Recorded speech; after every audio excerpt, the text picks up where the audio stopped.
ओम शांति।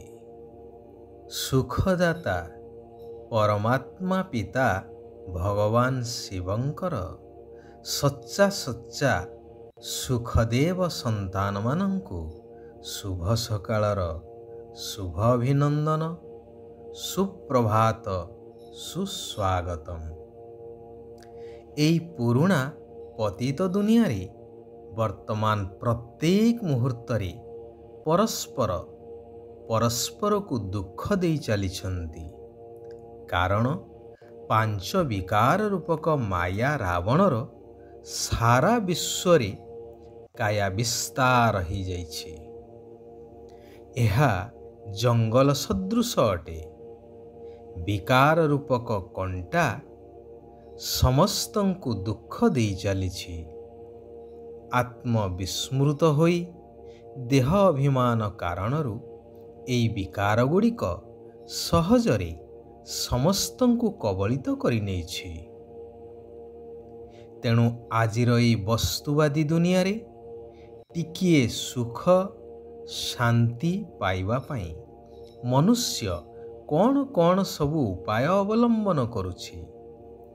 जेबे कि आत्मार स्वधर्म हेउछि शांति। कहानी अछि ना, राणींकर गलारे हार पड़िछि, किंतु राणींकर मनरे ख्याल आसिला कि जेपरी तांको हारटी हजि जाइछि। तेणु समस्ते खोजिबाकू लागिले। शेषरे जणे दासी कहिले, महाराणी आपणको गलारे जो हारटी पड़िछि आपण सेई हार कथा कहू नाहंती तो, सेयाकू खोजु नाहंती तो। राणी दर्पण रे देखंती तो सतकु सत तांको हार तांको गलारे अछि। कहिबा बाहुल्य सुख आउ शांति आत्मार जन्मसिद्ध अधिकार।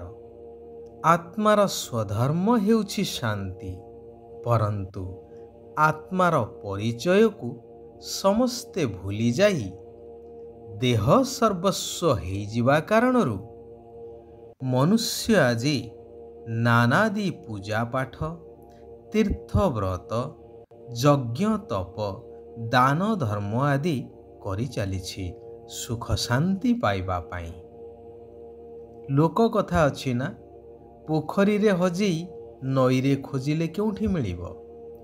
भगवान कहउछंती, हे मोर प्रिय मधुर आत्मिक संतानगण, तुमी हेउछ दुखहर्ता सुखकर्ता ईश्वर पिता शिव बाबांकर संतान। तेणु तुम मानंकु मन वचन कर्मरे काहाकु भी दुख देवा उचित नुहे।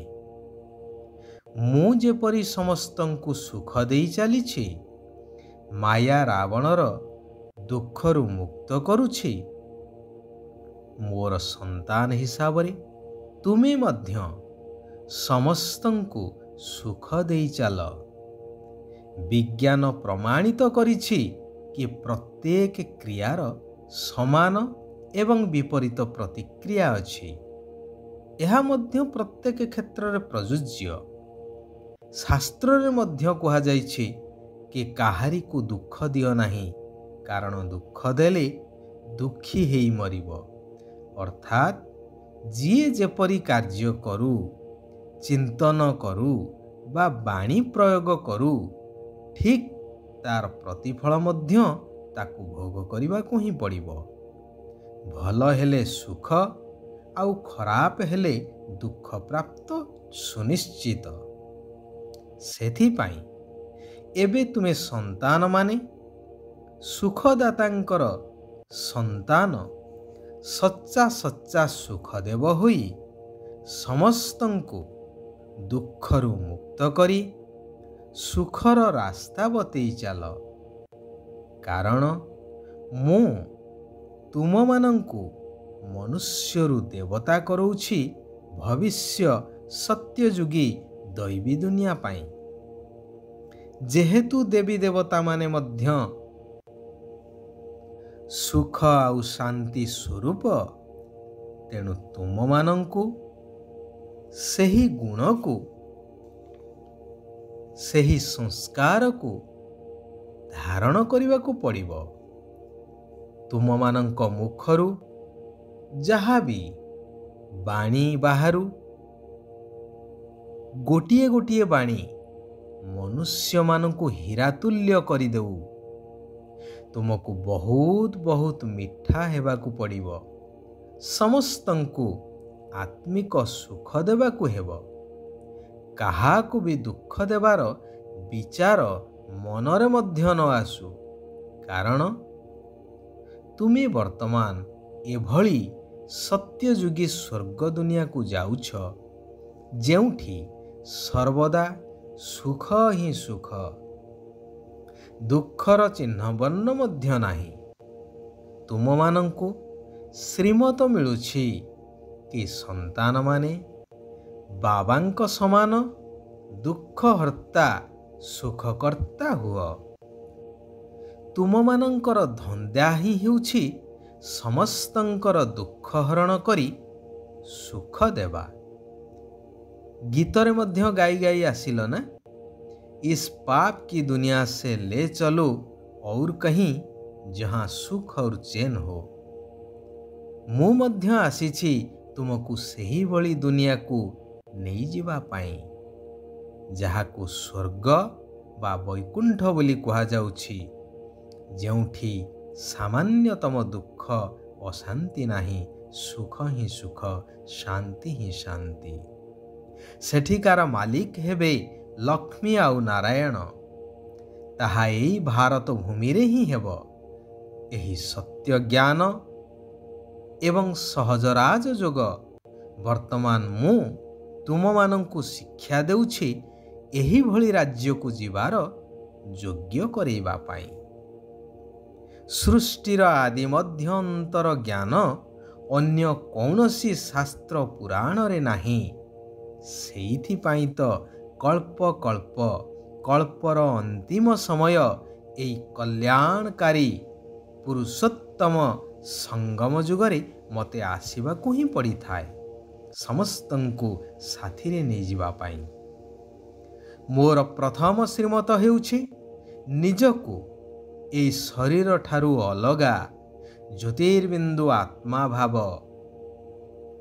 କି ମୁଁ ଏହି ଶରୀର ଠାରୁ ସମ୍ପୂର୍ଣ୍ଣ ଅଲଗା।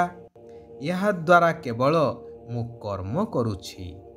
ଏହିଭଳି ଅଭ୍ୟାସ କରି କରି ଦେହୀ ଅଭିମାନୀ ବା ଆତ୍ମ ଅଭିମାନୀ ହେବାକୁ ପଡ଼ିବ। ଏହି ମୁରଲି ବା ମୋ ଶ୍ରୀମତ ଆତ୍ମାର ଭୋଜନ ଅଟେ। ତେଣୁ କେବେ ବି ଏହାକୁ ମିସ୍ କରିବା ଉଚିତ ନୁହେଁ। ପାଠପଢ଼ାରେ ନିୟମିତ ଏବଂ ସତର୍କତା ଅବଲମ୍ବନ କରିବା ନିହାତି ଆବଶ୍ୟକ। ଶିବ ବାବା କହୁଛନ୍ତି, ମାୟା ଏବଂ ପ୍ରକୃତିର ହଲଚଲ ଠାରୁ ସର୍ବଦା ସୁରକ୍ଷିତ ରହୁଥିବା ଦିଲାରାମ ବାବାଙ୍କର ଦିଲ ତଖତ ନସିନ ଅର୍ଥାତ୍ ହୃଦୟ ସିଂହାସନର ଅଧିକାରୀ ହୁଅ। ସର୍ବଦା ଏହି ସ୍ମୃତିରେ ରୁହ କି କେବଳ ଆମମାନଙ୍କୁ ଏହି ଶ୍ରେଷ୍ଠ ଭାଗ୍ୟ ବର୍ତ୍ତମାନ ମିଳିଛି। ଏହା ହିଁ ମାୟାଠାରୁ ସୁରକ୍ଷିତ ରହିବାର କବଚ ଭଳି। ଏହାଦ୍ୱାରା ମଧ୍ୟ ତୁମର ସ୍ଥିତି ଅଚଳ ହୋଇଯିବ। ମାୟା ହଲଚଲ କରିପାରିବ ନାହିଁ। ଏହିଭଳି ସ୍ଥିତିରେ ଆସୀନ ହେଉଥିବା ଆତ୍ମାମାନଙ୍କର ଗାୟନ ମଧ୍ୟ ହେଉଛି ରାଜସ୍ଥାନର ଅଚଳ ଘର ମନ୍ଦିର। ଜ୍ଞାନ ସ୍ୱରୂପ ପ୍ରେମ ସ୍ୱରୂପ ହେବା ହିଁ ବାବାଙ୍କର ଶିକ୍ଷାକୁ ବାସ୍ତବ ସ୍ୱରୂପରେ ଆଣିବା। ଆଚ୍ଛା, ଆଜି ପାଇଁ ଏଇଠାରେ ଆମେମାନେ ବିରାମ ନେବା। ଆସନ୍ତାକାଲି ପୁନଶ୍ଚ ଆମେମାନେ ଏକତ୍ରିତ ହେବା ସେହି ଆତ୍ମିକ ପିତା ପରମାତ୍ମାଙ୍କର ଆଉ କିଛି ଅମୂଲ୍ୟ ଆତ୍ମିକ ମହାବାକ୍ୟକୁ ଶ୍ରବଣ କରିବା, ଧାରଣ କରିବା, ନିଜକୁ ପରିବର୍ତ୍ତନ କରିବା ସହିତ ସାରା ବିଶ୍ୱକୁ ମଧ୍ୟ ପରିବର୍ତ୍ତନ କରିବାର ସେବା କରି ଚାଲିବା।